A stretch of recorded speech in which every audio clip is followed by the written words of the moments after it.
Olá, estamos aqui novamente para lermos mais alguns capítulos do nosso livro atual, que é o Memórias Póstumas de Brás Cubas, de Machado de Assis. Hoje começamos pelo capítulo 70. Chama-se Dona Plácida. Voltemos à casinha. Não serias capaz de lá entrar hoje, curioso leitor. Envelheceu, enegreceu, apodreceu, e o proprietário deitou-a abaixo para substituí-la por outra, 3 vezes maior, mas juro-te que muito menor que a primeira. O mundo era estreito para Alexandre. Um desvão de telhado é o infinito para as andorinhas. Vê agora a neutralidade deste globo, que nos leva através dos espaços como uma lancha de náufragos, que vai dar à costa. Dorme hoje um casal de virtudes no mesmo espaço de chão que sofreu um casal de pecados. Amanhã pode lá dormir um eclesiástico, depois um assassino, depois um ferreiro, depois um poeta, e todos abençoarão este canto de terra que lhes deu algumas ilusões. Vigília fez daquilo um brinco, designou as alfaias mais idôneas e dispô-las com a intuição estética da mulher elegante. Eu levei para lá alguns livros e tudo ficou sob a guarda de Dona Plácida, suposta e, a certos respeitos, verdadeira dona da casa. Custou-lhe muito a aceitar a casa. Farejara a intenção e doía-lhe o ofício. Mas, afinal, cedeu. Creio que chorava a princípio. Tinha nojo de si mesma. Ao menos é certo que não levantou os olhos para mim durante os primeiros 2 meses. Falava-me com eles baixos, séria, carrancuda, às vezes triste. Eu queria angariá-la e não me dava por ofendido. Tratava-a com carinho e respeito. Forcejava por obter-lhe a benevolência, depois a confiança. Quando obtive a confiança, imaginei uma história patética dos meus amores com Virgília, um caso anterior ao casamento, a resistência do pai, a dureza do marido e não sei que outros toques de novela. Dona Plácida não rejeitou uma só página da novela. Aceitou-as todas. Era uma necessidade da consciência. Ao cabo de 6 meses, quem nos visse a todos 3 juntos diria que Dona Plácida era minha sogra.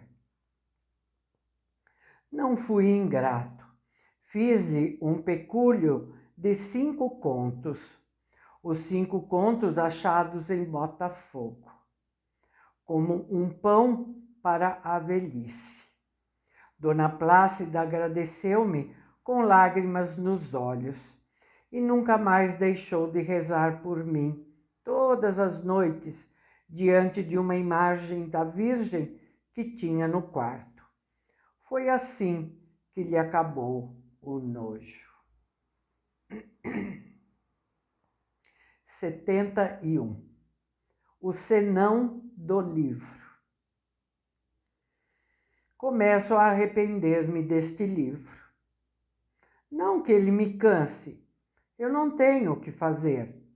E realmente, expedir alguns magros capítulos para este mundo sempre é tarefa que distrai um pouco da eternidade. Mas o livro é enfadonho, cheira a sepulcro, traz certa contração cadavérica.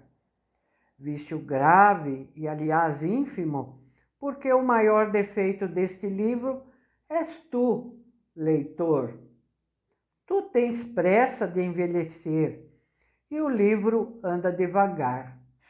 Tu amas a narração direita e nutrida, o estilo regular e fluente, e este livro e o meu estilo são como os ébrios.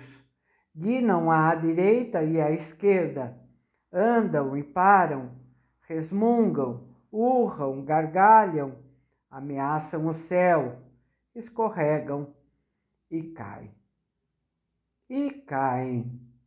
Folhas misérrimas do meu cipreste, eis de cair, como quaisquer outras belas e vistosas. E se eu tivesse olhos, dar-vos-ia uma lágrima de saudade. Esta é a grande vantagem da morte, que se não deixa a boca para rir, também não deixa olhos para chorar. Eis de cair.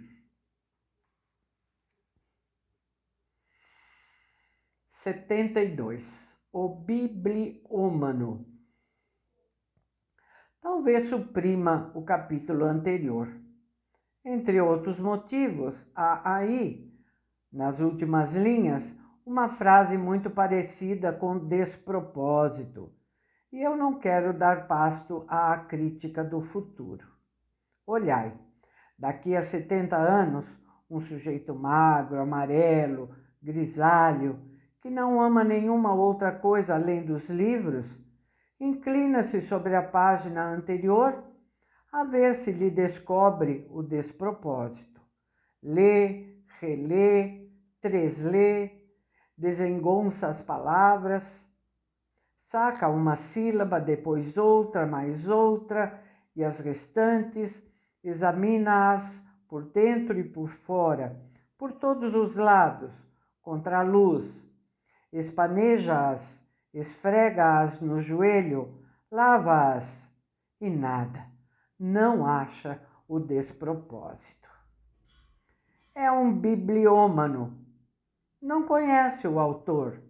Este nome de Brás Cubas não vem nos seus dicionários biográficos. Achou o volume, por acaso, no pardieiro de um alfarrobista. Comprou por 200 réis. Indagou, pesquisou, esgaravatou e veio a descobrir que era um exemplar único. Único!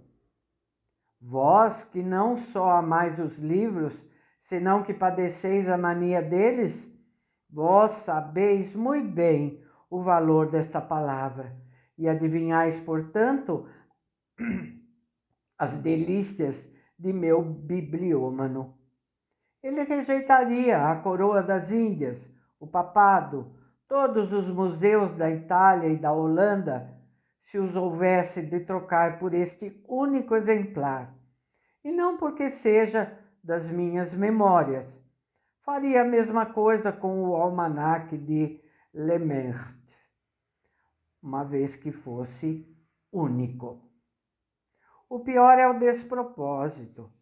Lá continua o homem inclinado sobre a página, com uma lente no olho direito, todo entregue à nobre e áspera função de decifrar o despropósito.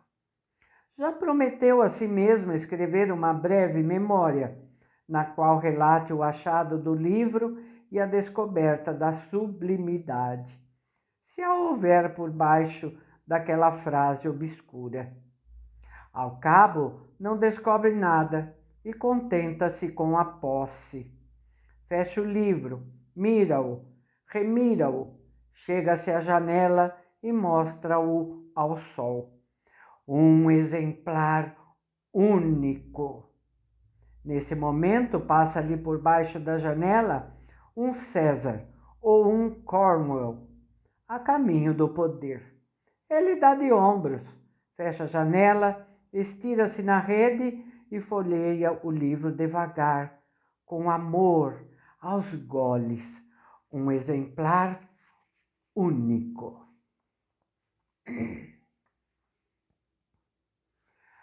73. O Luncheon. O Luncheon é uma palavra inglesa que se refere a uma pequena refeição entre o almoço e o jantar. O Luncheon. Não sei a pronúncia, tá, gente? Me desculpe. O despropósito fez-me perder outro capítulo. Que melhor não era dizer as coisas lisamente, sem todos esses solavancos. Já comparei o meu estilo ao andar dos ébrios. Se a ideia vos parece indecorosa, direi que ele é o que eram as minhas refeições com Virgília na casinha da Gamboa, onde às vezes fazíamos a nossa patuscada, o nosso luncheon. Vinho, fruta, compotas. Comíamos, é verdade, mas era um comer virgulado, de palavrinhas doces, de olhares ternos, de criancices, uma infinidade desses apartes do coração. Aliás, o verdadeiro, o ininterrupto discurso do amor. Às vezes vinha o arrufo temperar o nímio adocicado da situação. Perdão. Ela deixava-me, refugiava-se num canto do canapé, ou ia para o interior ouvir as denguices de Dona Plácida. 5 ou 10 minutos depois, reatávamos a palestra, como eu reato a narração, para desatá-la outra vez. Note-se que, longe de termos horror ao método, era nosso costume convidá-lo, na pessoa de Dona Plácida, a sentar-se conosco à mesa. Mas Dona Plácida não aceitava nunca. Você parece que não gosta mais de mim, disse-lhe um dia Virgília. Virgem Nossa Senhora! Exclamou a boa dama, alçando as mãos para o teto. Não gosto de Iaiá? Mas então de quem é que eu gostaria neste mundo? E pegando-lhe nas mãos, olhou-a fixamente, até molharem-se-lhe os olhos, de tão fixo que era. Virgília acariciou-a muito. Eu deixei-lhe uma pratinha na algibeira do vestido. 74. História de Dona Plácida. Não te arrependas de ser generoso. A pratinha rendeu-me uma confidência de Dona Plácida e, conseguintemente, este capítulo. Dias depois, como eu a achasse só em casa, travamos palestra e ela contou-me em breves termos a sua história. Era filha natural de um sacristão da Sé e de uma mulher que fazia doces para fora. Perdeu o pai aos 10 anos. Já então ralava coco e fazia não sei que outros trabalhos de doceria, compatíveis com a idade. Aos 15 ou 16, casou com um alfaiate, que morreu tísico algum tempo depois, deixando-lhe uma filha.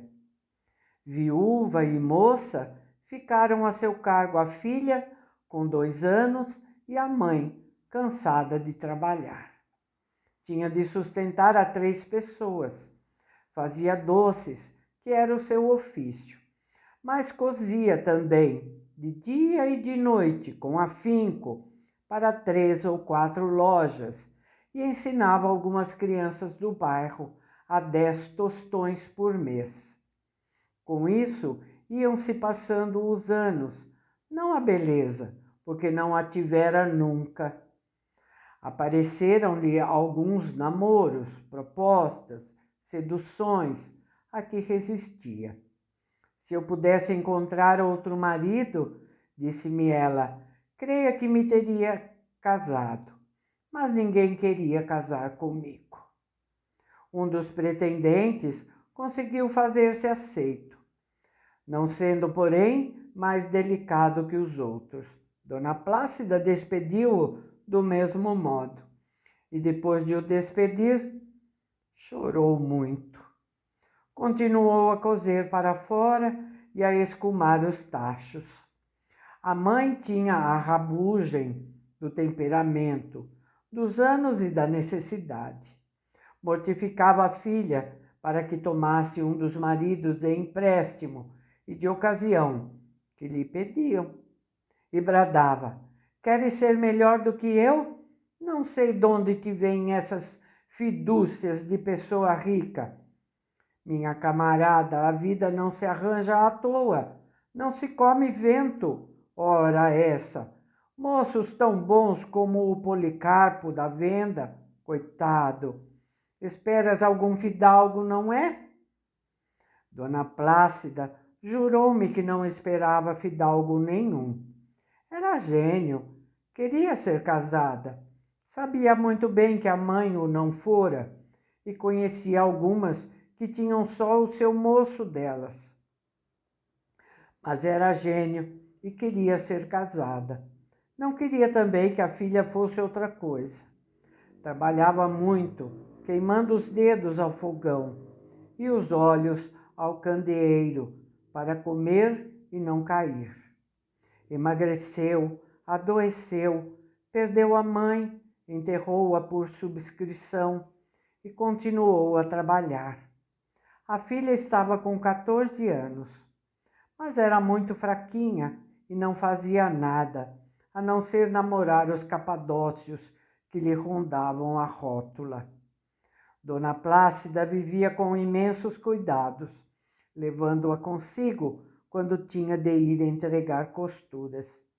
A gente das lojas arregalava e piscava os olhos, convencida de que ela a levava para colher marido ou outra coisa. Alguns diziam graçolas, faziam cumprimentos. A mãe chegou a receber propostas de dinheiro. Interrompeu-se um instante e continuou logo. Minha filha fugiu-me, foi com um sujeito, nem quero saber, deixou-me só, mas tão triste que pensei morrer. Não tinha ninguém mais no mundo e estava quase velha e doente. Foi por esse tempo que conheci a família de Iaiá. Boa gente que me deu o que fazer e até chegou a me dar casa. Estive lá muitos meses, um ano, mais de um ano, agregada, costurando. Saí quando o Iaiá casou. Depois vivi como Deus foi servido. Olha os meus dedos, olha estas mãos. E mostrou-me as mãos grossas e gretadas, as pontas dos dedos picadas de agulha. Não se cria isso à toa, meu senhor. Deus sabe como é que isso se cria. Felizmente, Iaiá me protegeu, e o senhor doutor também. Eu tinha um medo de acabar na rua, pedindo esmola. Ao soltar a última frase, Dona Plácida teve um calafrio. Depois, como se tornasse a si, pareceu atentar na inconveniência daquela confissão ao amante de uma mulher casada e começou a rir, a desdizer-se, a chamar-se tola, cheia de fidúcias, como lhe dizia a mãe. Enfim, cansada do meu silêncio, retirou-se da sala. Eu fiquei a olhar para a ponta do botim.